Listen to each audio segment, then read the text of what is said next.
ഒന്ന് മാങ്ങച്ചാറിൻ്റെ ഒരു വീഡിയോ ആണ് കേട്ടോ. അപ്പോൾ കുറച്ച് മാങ്ങ എടുത്തിട്ടുള്ളൂ. അതിലേക്ക് കുറച്ച് പച്ചമുളകും കുറച്ച് വെളുത്തുള്ളി പിന്നെ ഒരു കഷ്ണം കായവും ഉണ്ട് കേട്ടോ. അപ്പോൾ അതിലേക്ക് ആദ്യം നല്ലെണ്ണയാണ് ഞാൻ ഒഴിച്ചു കൊടുത്തിരുന്നത് കേട്ടോ. അതിലേക്ക് പച്ചമുളകും വെളുത്തുള്ളി ആദ്യം കായ മൂപ്പിച്ചെടുത്തു. അതിൽ അതെ കുറച്ച് വലിയൊരു കായ ഇട്ടണം കേട്ടോ. പക്ഷെ അത്ര കായൊന്നും ഞാൻ എടുത്തില്ല, അത് അധികമാവും തോന്നി. അപ്പം അത്ര നിർത്തില്ല കേട്ടോ. അപ്പം അത് മൂപ്പിച്ചെടുത്തു. പിന്നെ അതിലേക്ക് വെളുത്തുള്ളിയും പച്ചമുളകൊക്കെ ഇട്ട് കൊടുത്താൽ കേട്ടോ. അപ്പോൾ അത് പൊട്ടിത്തെറിക്കുക. അപ്പോൾ ഞാൻ കുറച്ചങ്ങ് ഇട്ടിരുന്നു.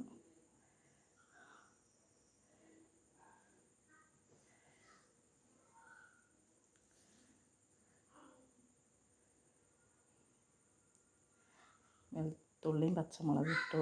അതൊന്നിങ്ങനെ വാടിയതിന് ശേഷം വാടി വരുന്ന അതിലേക്ക്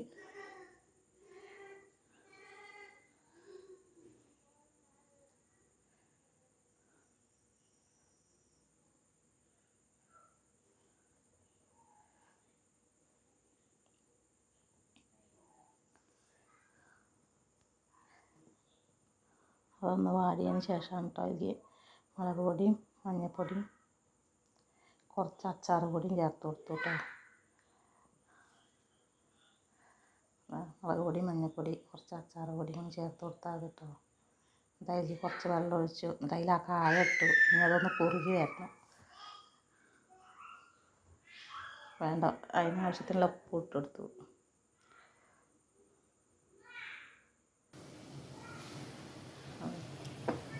തിളച്ച കായം അതിലങ്ങനെ അരിഞ്ഞ് ചെയ്തു കേട്ടോ.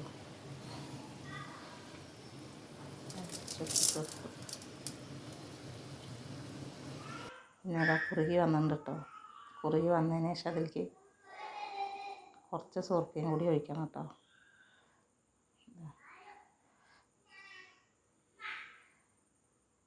കുറച്ച് മുളക് പൊടിയൊക്കെ ഞാൻ ഇട്ടിട്ടുള്ളൂ കേട്ടോ. അതിലേക്ക് കുറച്ച് മാങ്ങയുള്ളൂ. അപ്പോൾ അതിലേക്ക് കുറച്ച് മുളക് പൊടി കുറച്ച് സുർക്കയും ഒഴിച്ചു കൊടുത്തു. അതാ ഇത് കുറുകി വന്ന് നല്ല ചൂടാറിയതിന് ശേഷം കേട്ടോ ഒഴിച്ചു കൊടുത്തത്.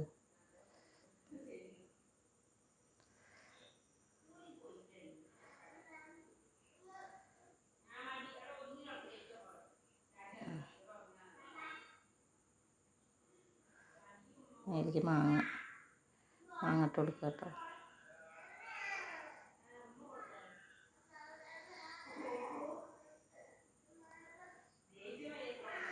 അത് നല്ല ഇളക്കി കൊടുക്കണം. നല്ല അതിൽ പിടിപ്പിക്കണം കേട്ടോ അരവൊക്കെ.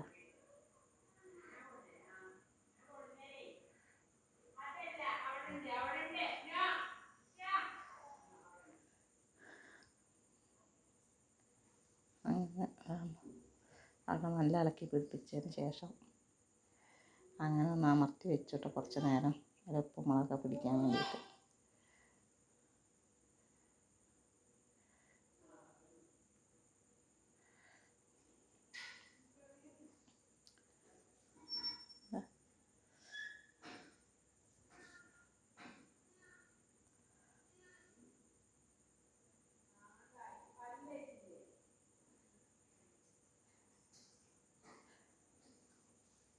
ഞാൻ അച്ചാറുണ്ടാക്കും, മറ്റേ തരത്തിലും ഉണ്ടാക്കും കേട്ടോ.